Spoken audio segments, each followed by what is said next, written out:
My name's Tracy Tennant, and I was an active 100% true blue believing Mormon for 26 years. And I left the church in December of 2000 after teaching my last lesson as Relief Society president and teacher, and I entitled the lesson, Beware of False Prophets. And the second, I already found out that the church wasn't true, but I thought, well, I can't leave until I'm able to teach this lesson.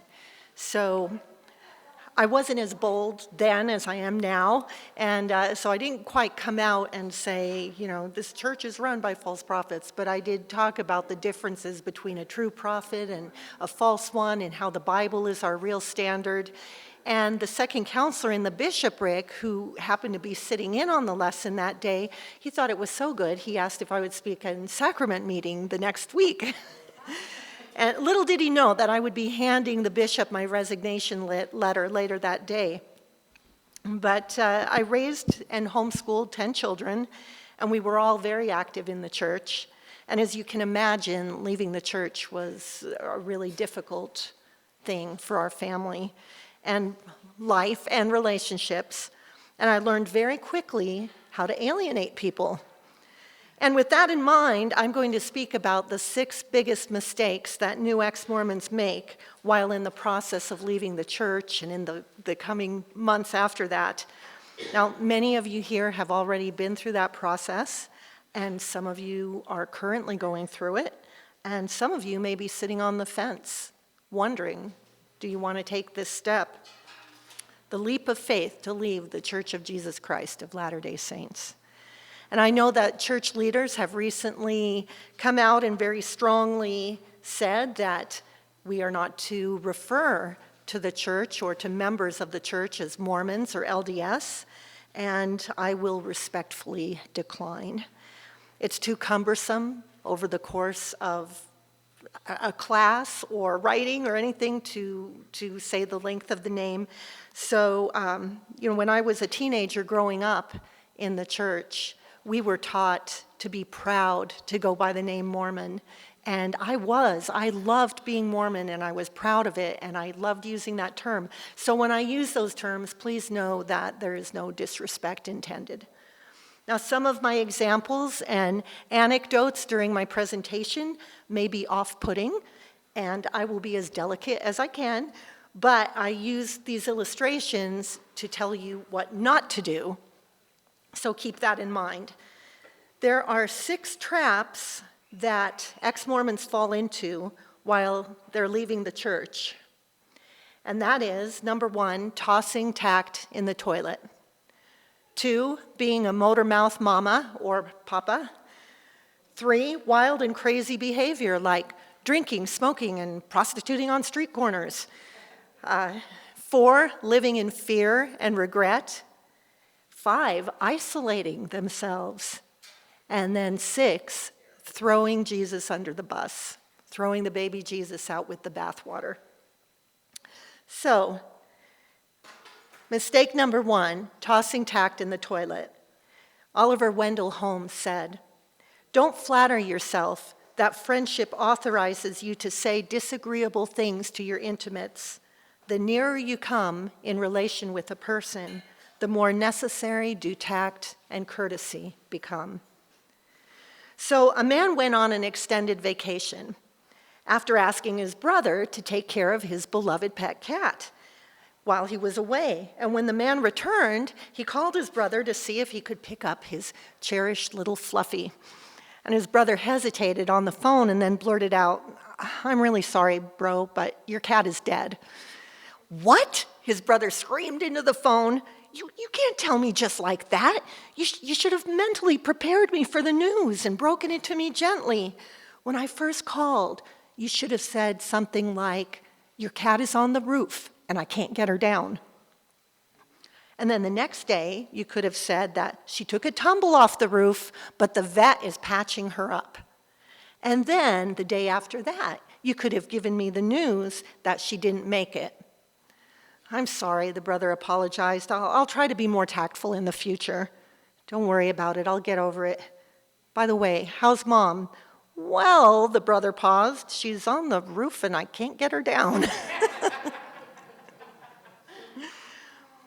So what is the best way to break the news that your testimony is on the roof and you can't get it down? I can tell you how not to do it with examples from my own experience. And I'll put it like this: my initials, TT, do not stand for Tactful Tracy. I supposed naively and incorrectly that all it would take for my LDS family, friends, and relatives, ward members to see that we had been duped into believing that the Mormon Church was true was to just tell them the shocking facts, along with my uncensored and colorful commentary. Every day for a couple of weeks, I called my sister-in-law, with whom I was close, not anymore, by the way, I alienated her, and I said things like, "Wow, you'll never believe what I just found out. Joe Smith was taking wives as young as 14 years old. What a pervert. 11 of his wives were still married to other men." Now, how can I put this delicately for the sake of being on video and at the conference? I said things like, Joe was actually doing it with other women, only I used a more slang term, and he wasn't a prophet, he was a philanderer. And Brigham Young, wow, what a demented dude. Did you know he was responsible for the murders of 120 men, women, and children in 1857? It was called the Mountain Meadows Massacre. He was a liar, liar, pants on fire. Oh, and President Hinckley, talk about a false prophet. Did you ever hear of the salamander letters? And did you know this? And did you know that? And blah, blah, blah, blah, blah, blah, blah. So on one occasion, a lady in the ward swung by to pick up my daughter for youth group. And Sister McCormick, she was this sweet, young, newly married woman. And she told me how much she missed seeing me at church. And I don't remember how it came up, but I told her that I could no longer believe in a Jesus that was conceived by Heavenly Father having sex with Mary. And she responded by saying that the church doesn't teach that, so I gave her the references, and she left in tears. To be sure that my still active kids knew where I stood, I made a sign that hung on my closet door. I modified an expression from the then popular Star Trek series on TV in reference to the Borg. The Borg is an alien race, that takes over the minds of other species and connects them to the collective or the hive mind, stripping them of their individuality and self-will. And I saw a great similarity. So this was a poster that I made and put up in my room. Mormonism plus Borg equals morgue. My sign read, "We are the morgue. Resistance is futile. You will be assimilated." And then I went out and I got myself personalized license plate for my van. Ex-LDS for JC. And I had a custom frame made with the message, "Ex-Mormon because truth matters." And I have a funny story to tell about this license plate. I don't know if I dare. I'll dare. What the heck? So, or what, flipping, what the flip? So I took my van one time to get an oil change. And this was when I was, dressing like a prostitute and, all that kind of stuff after leaving the church. So I took my van to get an oil change. And when I came to pick it up, the manager came out and he says, "You've got to tell me about your license plate.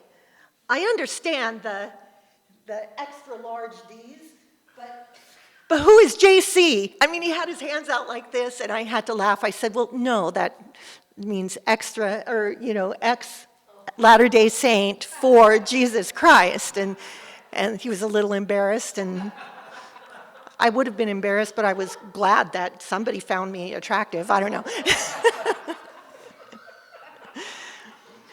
So I certainly was not following Dale Carnegie's advice on how to win friends and influence people. I was losing friends left and right, and if I influenced them at all, it was to avoid me at all costs. And looking back, I see that I became the kind of person, in some respects, that Mormons warn their children about, a person who leaves the church and becomes bitter and angry. In my mind, I thought I was being funny and clever, like, how interesting. People who leave the church become comedians. But instead of laughing at the different things that I mocked at and made fun of, the conclusion is drawn that the church is true, because those who apostatize become some not so very nice people, but funny. Their conclusion is wrong that bad behavior on the part of defectors proves the veracity of Mormonism. But they are correct in saying that many of us do become bitter and angry. And there's reasons for this. Anger is part of the grieving process. The late psychiatrist Elizabeth Kubler-Ross theorized that there are 5 stages of grief that individuals go through after loss. And even though her studies revolved around death and dying, a loss of any significance can evoke the same responses. And the 5 stages of grief are denial and isolation, anger, bargaining, which includes if only, coulda, woulda, shoulda, depression, acceptance. When a person comes to the conclusion that everything they believed about themselves and the world around them is false, they lose their self-identity. And follow that with all the repercussions from leaving the group or the belief system: loss of relationships, culture, traditions, and confidence. And you can see how an ex-Mormon can experience some or all of the reactions in the 5 stages of mourning. Anger in former Mormons isn't limited to being the result of grief. It also stems from the sense of betrayal by leadership, the First Presidency, and the Quorum of the 12 Apostles, who would have to be aware of the real church history, and yet they continue to perpetuate misinformation and disinformation that faithful members base critical decisions on. The anger felt by many former LDS is understandable given these conditions. As devout Mormons, our most important and life-changing decisions were made based on the belief that Mormonism is true, along with all of its auxiliaries and functions. We made decisions based on patriarchal and priesthood blessings in terms of vocation, marriage, the number of children that we have, health, education, and more.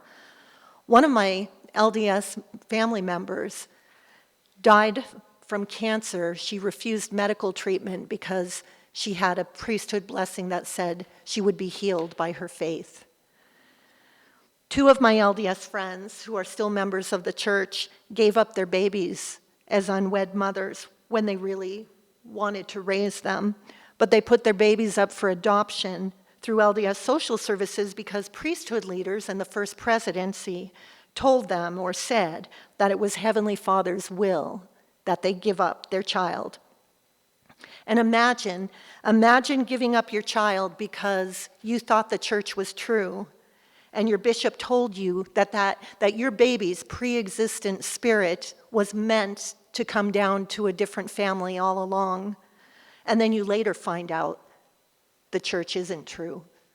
Can you imagine the pain and the anger that you would feel? And it takes time to work through the hurt. Although anger and resentment and sadness are natural responses to discovering that Mormonism or some other worldview that you totally believed in isn't true, if you don't take steps to work through those negative feelings, it can lead to depression, broken relationships, poor health, and unhappiness. Now, it's easy to make mistakes after leaving the church, but all is not lost.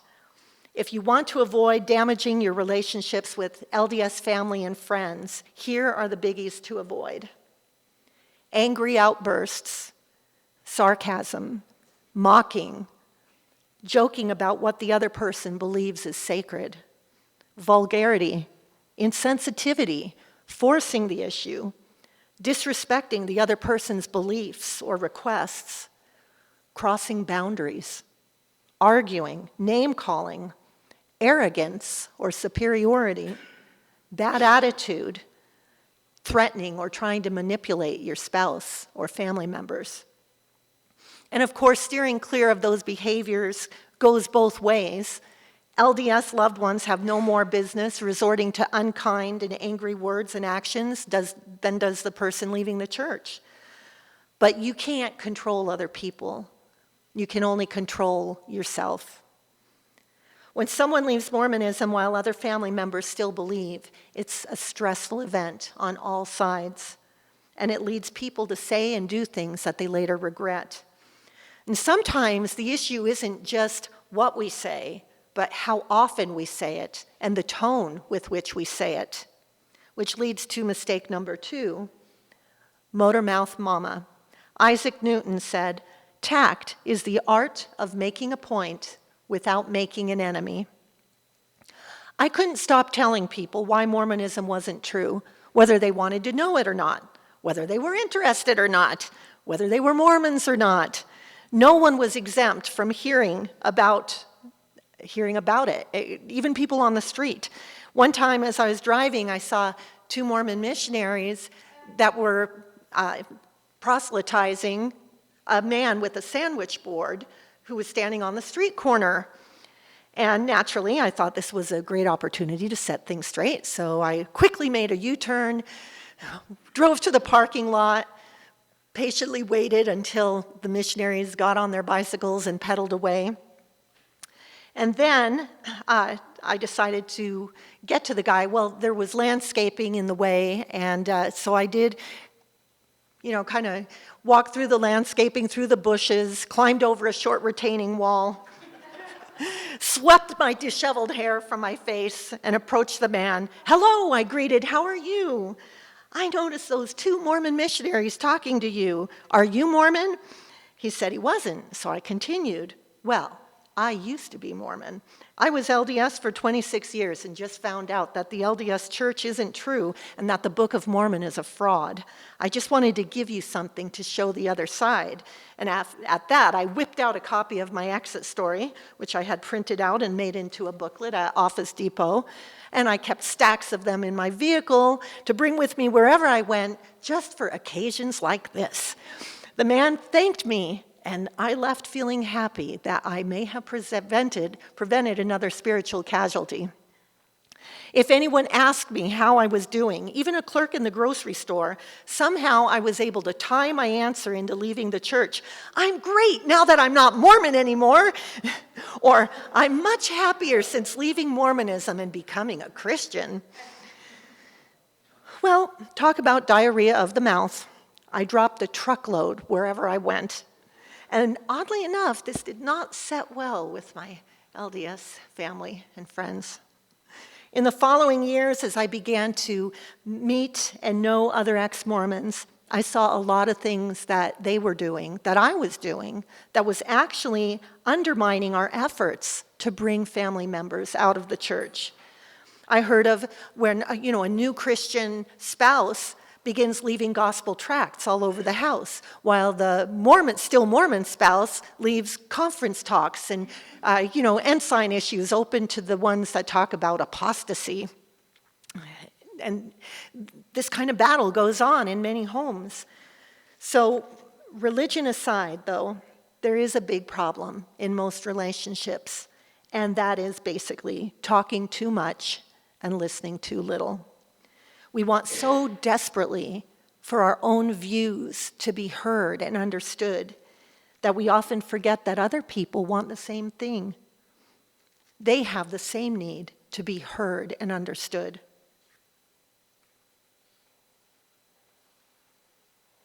A fool takes no pleasure in trying to understand.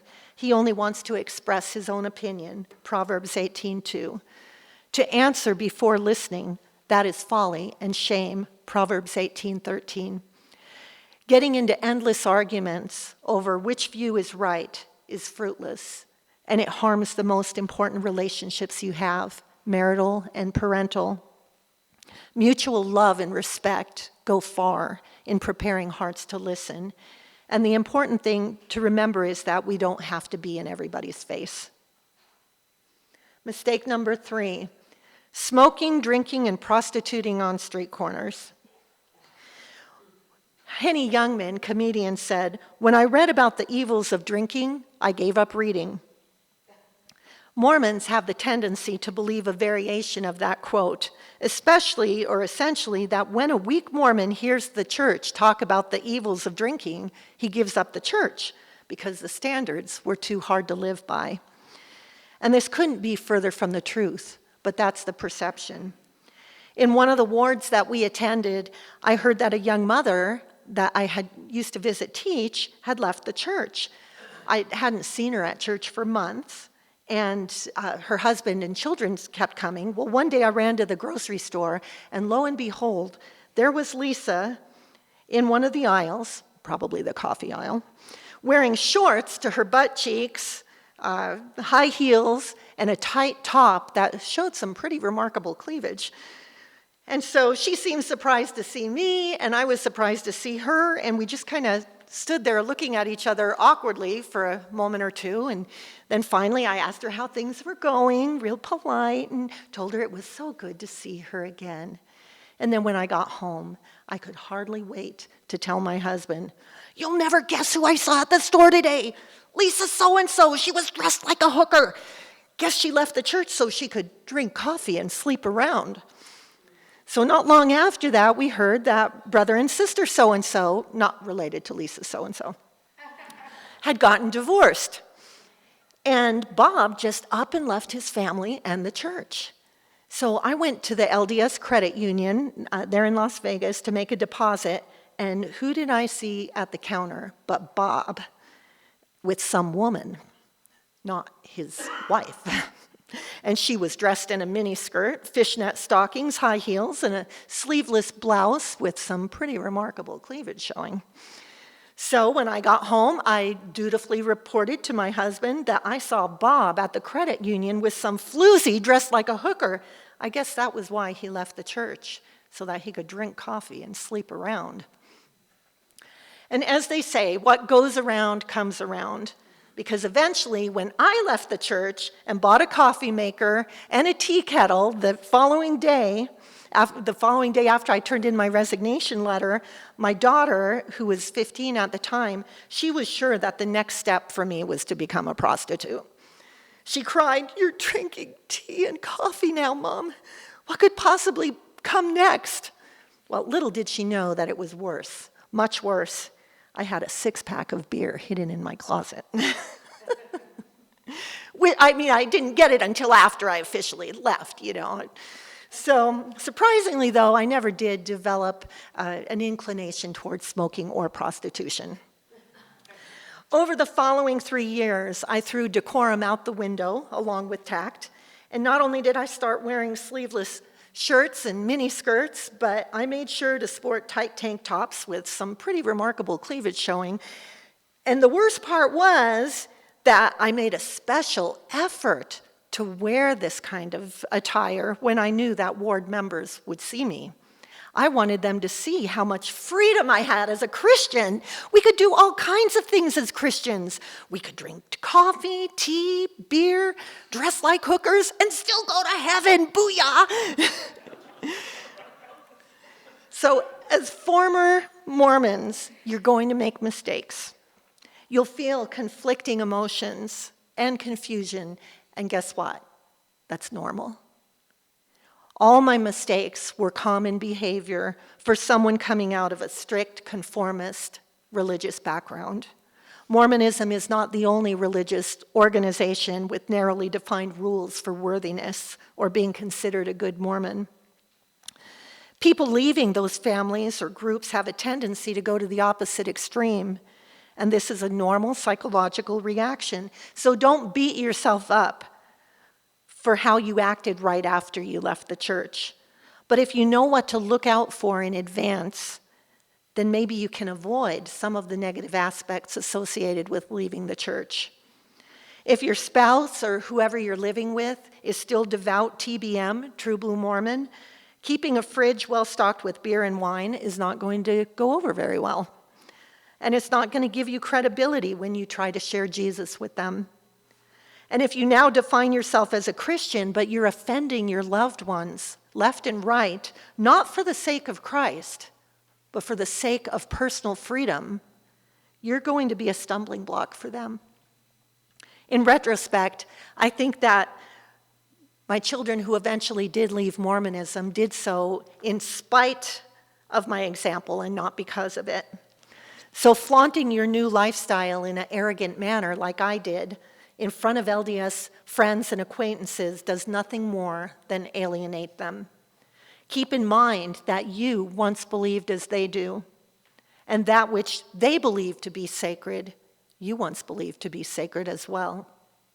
Mutual respect goes a long way in mending broken relationships, but it also invites others to understand your perspective when you show that you're willing to understand theirs. Respect is a two-way street. If you want your Mormon relatives to respect your new beliefs and lifestyle, then respect theirs, simply because they are human beings with dignity and worth, just as you are. Mistake number 4, living with fear and regret. One of the biggest challenges faced by former Mormons as we discover that the church is not what it claims to be is fear. We're afraid of the unknown, afraid of where the discovery of the church's falsehood will lead us.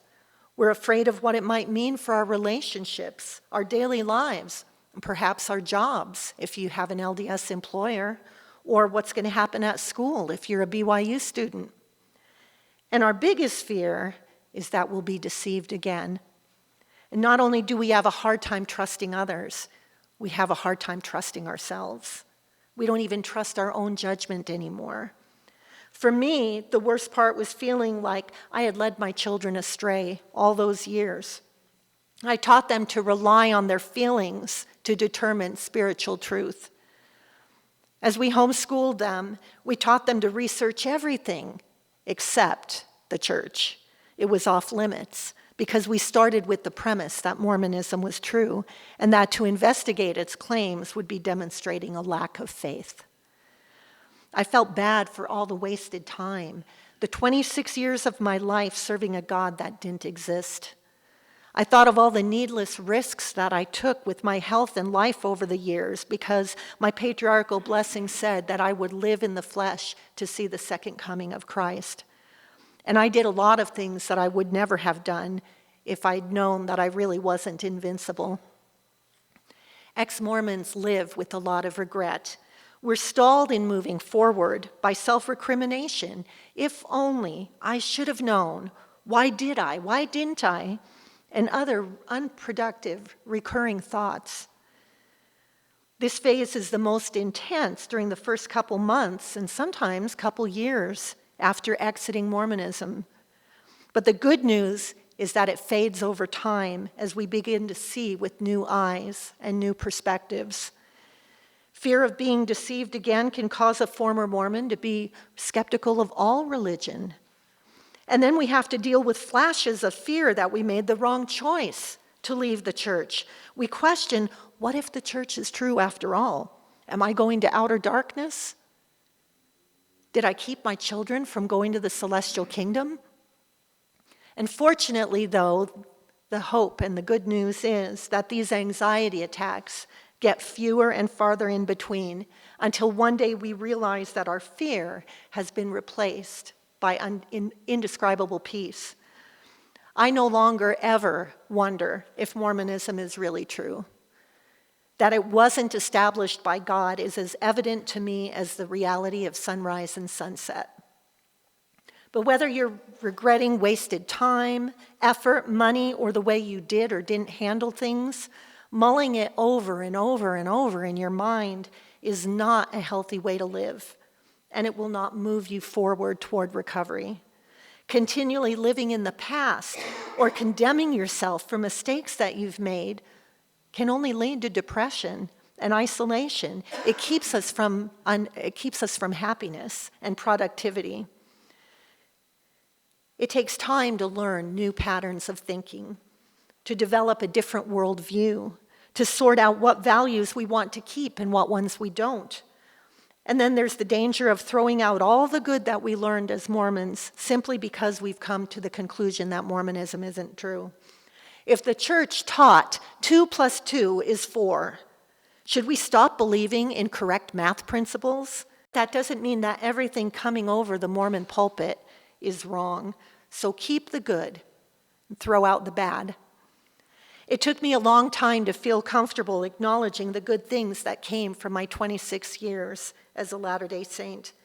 For the first dozen years after I left the church, I didn't want to give credit to Mormonism for anything because I didn't want to offend God. However, as my spiritual walk matured and grew in Jesus, and as I studied, I began to see and understand that God allows all kinds of experiences into our lives. Even things that are painful, He uses both the good and the bad to help us grow, and it gives us an opportunity to trust Him. So, with that in mind, cultivate an attitude of gratitude. It is difficult, I know that. Some of you here have experienced great pain and loss as a result of leaving the church. Divorce, possibly losing custody of your children, being cut off from family. You have every reason to grieve and be angry. You have every reason to be afraid and have regrets. You are not wrong. That is not abnormal. But what will it accomplish if you let fear and regret dominate your life or cause you to become cynical? Think of this analogy. When people get divorced and one ex-spouse constantly badmouths the other and berates the other, which parent do the kids tend to side with? The one who is negative and bitter, or the one who has moved on with their life? I learned from experience that the more I criticized and badmouthed the church and its leaders, the less my Mormon children and relatives were willing to listen to me.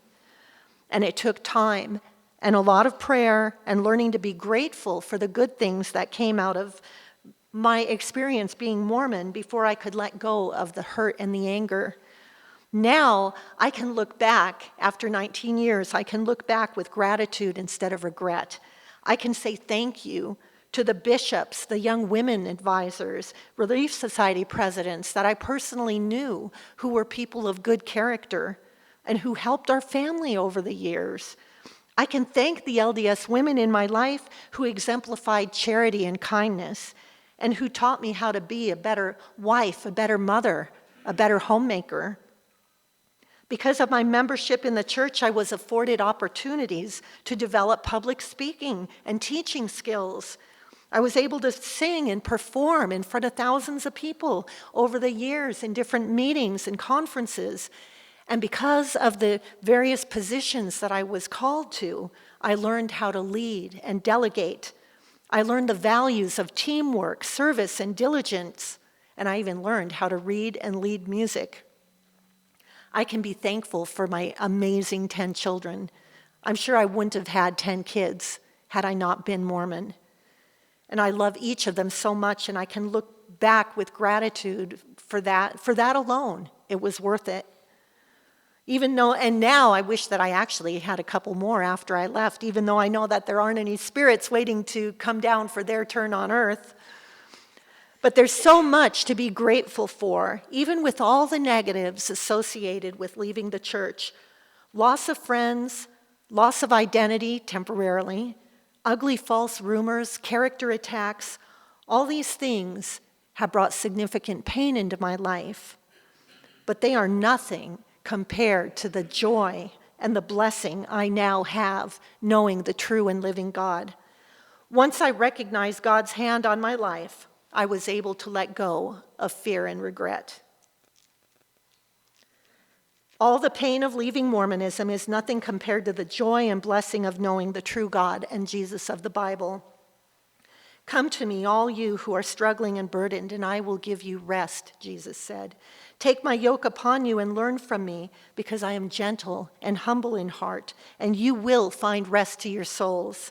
For my yoke is easy, and my burden is light.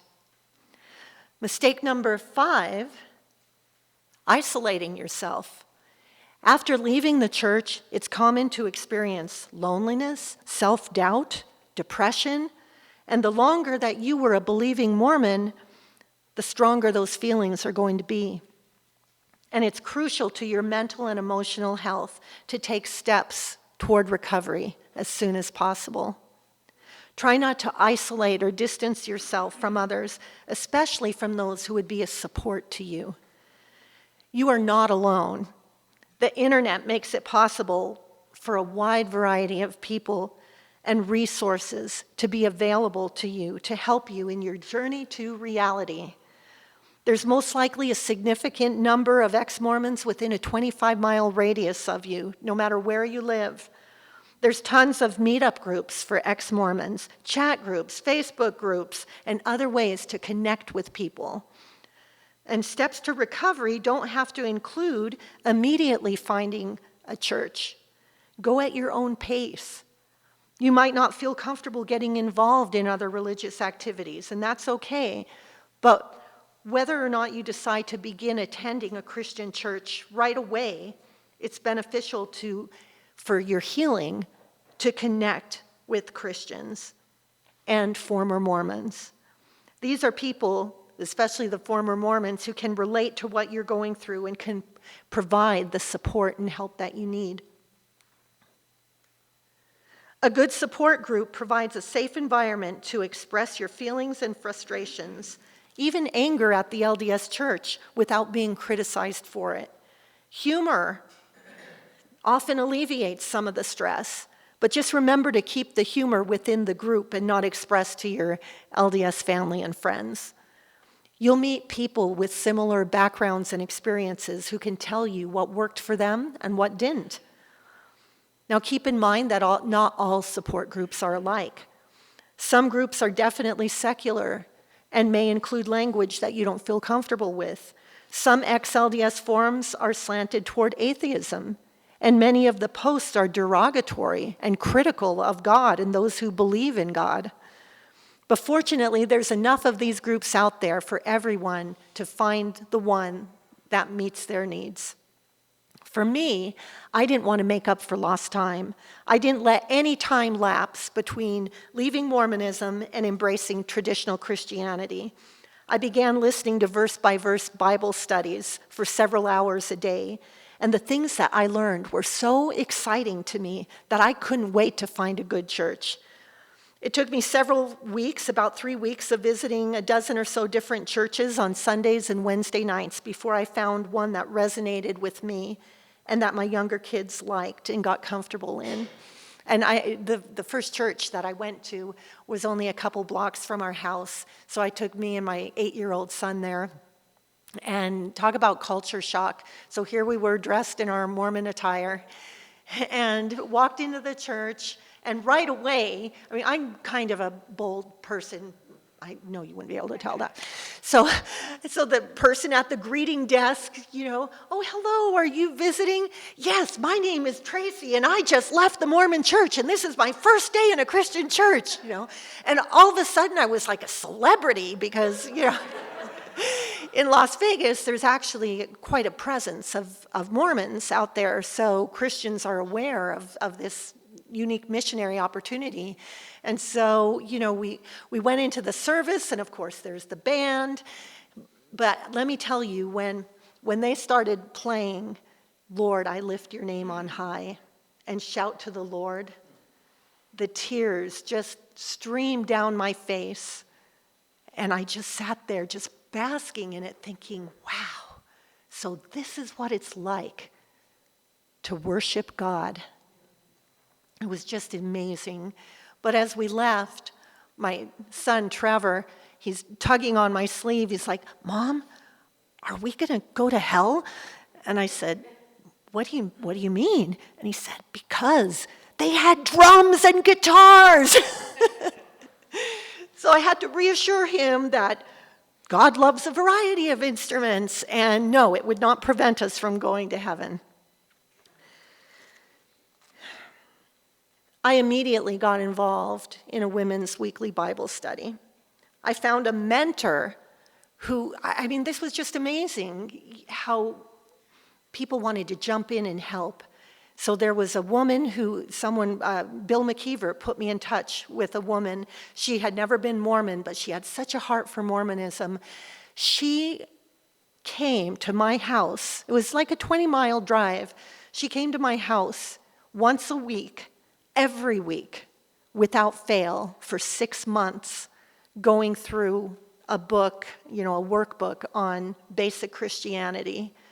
Talk about commitment. That meant so much to me. This wasn't like a visiting teacher who had to come because, correlation meeting needed to check it off on their reports and everything. She wanted to be there to show me the path to Jesus. Christians began asking me if I would come to speak in their churches and share my testimony of leaving Mormonism. And every time I told my story publicly, it was cathartic. It was amazing. It just brought a new level of healing every time I could share. But you know what? You will discover your own path to recovery. Do what's best for you. It might be that you just want to walk away from Mormonism and never look back. So keep in mind that just because you're an ex-Mormon, it doesn't mean you have to become an activist of some kind. It's not a requirement. Don't isolate, insulate. If you're not ready to get involved in another church or your present circumstances don't allow for it, like maybe your spouse is still Mormon and will not allow you to go somewhere else, take care of your spiritual needs by listening to sermons and teachings online. Many churches live stream their services now. We have at least a couple pastors in this room. Do you live stream? Yeah, so there you have it. What a great way to try before you buy. The important thing is to connect with God and with people. It's not good to go it alone.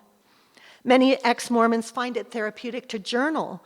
Write down your feelings, your experiences, your anger, your fears.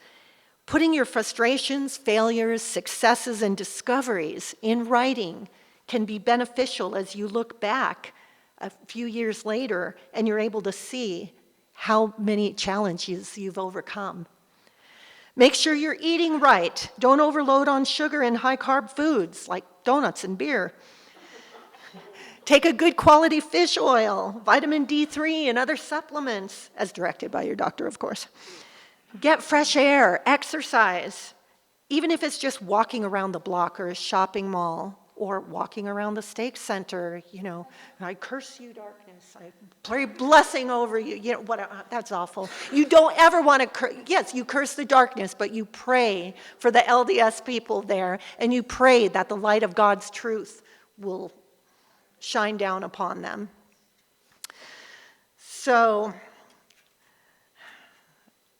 I guess I'll tell it. So,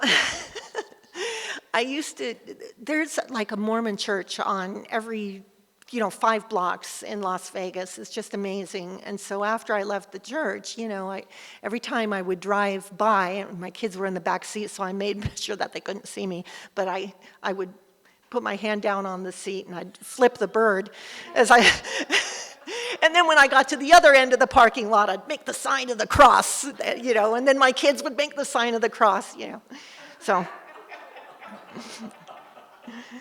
now I don't do that. I'm like, oh, let's pray for these wonderful people. So where was I here? All right.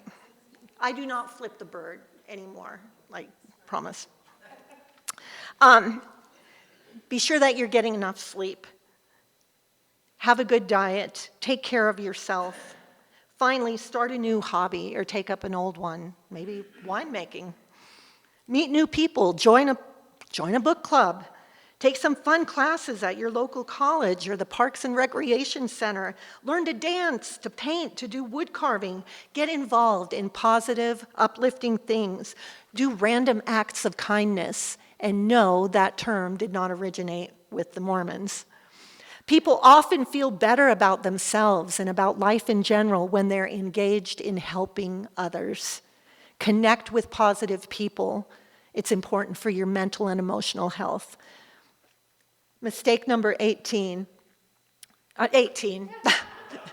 I do have a list of 18, but mistake number 6 for the purpose of this session here, throwing baby Jesus out with the bathwater.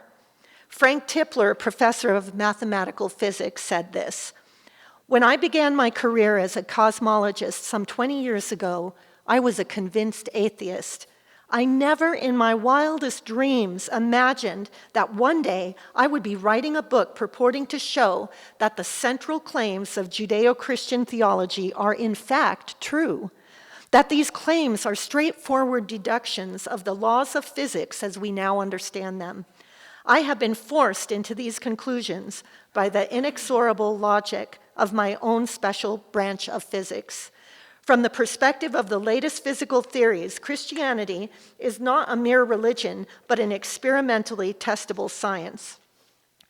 One of the biggest adjustments after leaving the church, and now I'm going to have to rush because I was too long-winded telling you how I was flipping off the church, and time's almost up. So, one of the biggest adjustments after leaving is trying to navigate the turbulent waters of uncertainty. We don't just lose a community.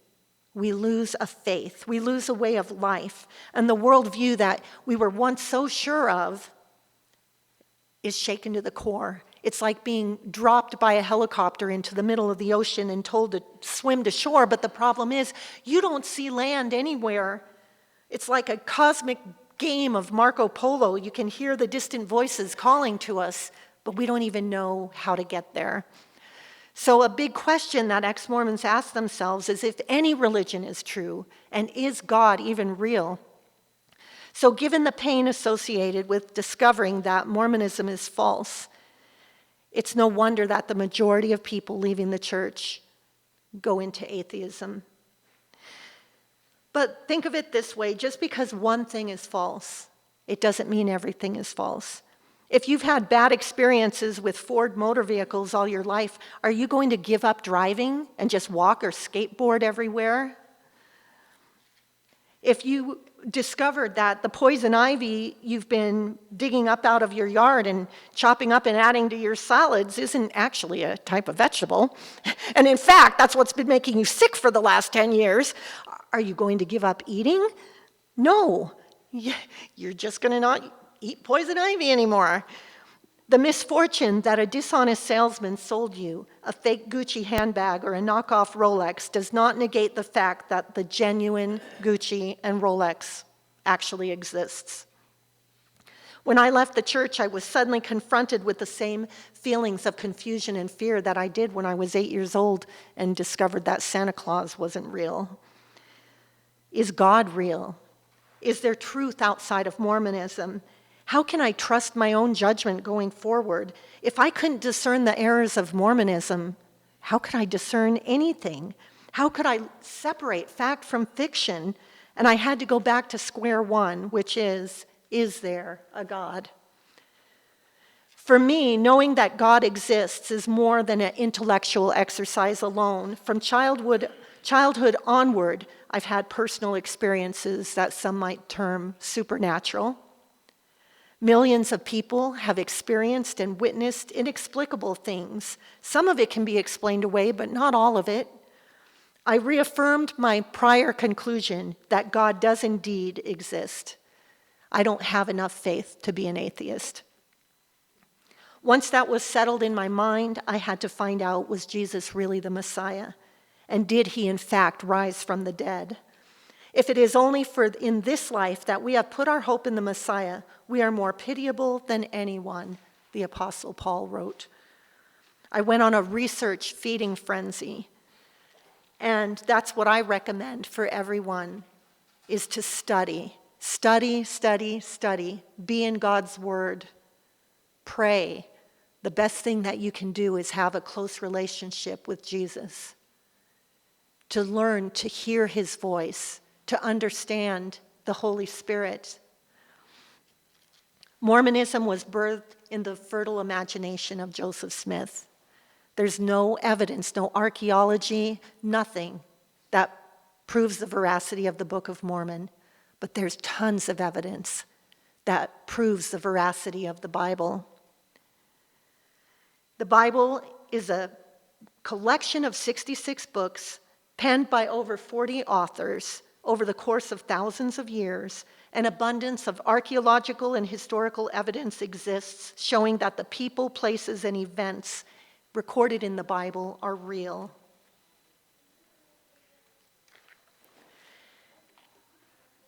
Messianic Jewish author and translator David H. Stern wrote, "The head has its way of knowing, and the heart has its way of knowing, and neither should be ignored. If head and heart are connected, there is the possibility that what the Bible claims, seems, and proves will move the heart to respond in faith. If one believes that in the Bible God is speaking, one will be much more likely to take seriously its promises, threats, suggestions, and commands, and as the result, I propose will be a better life for oneself and the others that one meets." Where is truth? Truth is not found in a place. It is found in a person. Jesus is the way, the truth, and the life. Don't close your mind and heart because of the pain of finding out you have been deceived by the Mormon Church. And remember that people aren't perfect.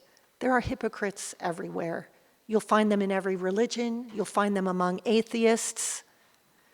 Who of any of us, can live up to all the standards that we set for ourselves?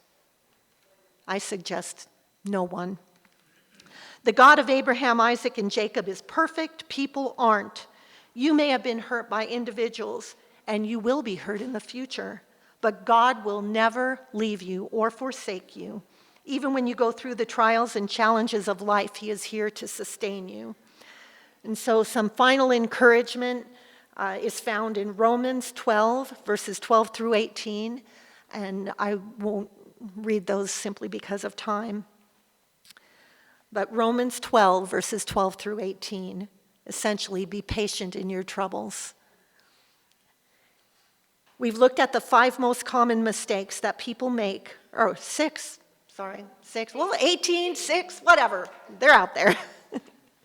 As they leave the LDS Church. And even if you've made all these mistakes, it is not too late to turn things around. So going forward, instead of being tactless and insensitive, be respectful and kind.